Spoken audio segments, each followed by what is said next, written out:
And that concludes our fourth leaders' interview for the general election of 2019. There is, of course, still one to be done. Boris Johnson, the Prime Minister. We have been asking him for weeks now to give us a date, a time, a venue. As of now, none has been forthcoming.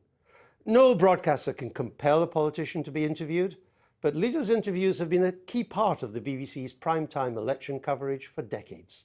We do them on your behalf to scrutinise and hold to account those who would govern us. That is democracy. We've always proceeded in good faith that the leaders would participate, and in every election they have, all of them, until this one. It is not too late. We have an interview prepared, oven ready, as Mr. Johnson likes to say.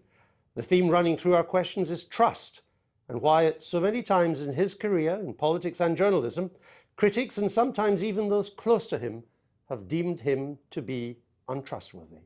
It is, of course, relevant to what he is promising us all now. Can he be trusted to deliver 50,000 more nurses, and almost 20,000 in his numbers are already working for the NHS? He promises 40 new hospitals, but only 6 are scheduled to be built by 2025. Can he be believed when he claims another 34 will be built in the 5 years after that?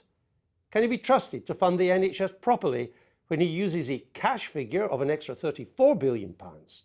After inflation, the additional money promised amounts to £20 billion. He vows that the NHS will not be on the table in any trade talks with America. But he vowed to the DUP, his unionist allies in Northern Ireland, that there would never be a border down the Irish Sea. That is as important to the DUP as the NHS is to the rest of us. It is a vow his Brexit deal would seem to break. Now he tells us he's always been an opponent of austerity. We would ask him for evidence of that. And we would want to know why an opponent of austerity would bake so much of it into their future spending plans. We would ask why, as with the proposed increase in police numbers, so many of his promises only take us back to the future, back to where we were before austerity began. Social care is an issue of growing concern. On the steps of Downing Street in July, he said he'd prepared a plan for social care.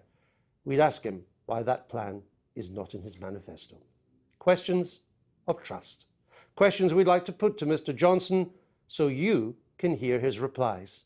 But we can't, because he won't sit down with us. There is no law, no Supreme Court ruling that can force Mr. Johnson to participate in a BBC leader's interview. But the Prime Minister of our nation will, at times, have to stand up to President Trump, President Putin, President Xi of China. So it was surely not expecting too much that he spent half an hour standing up to me. Good night.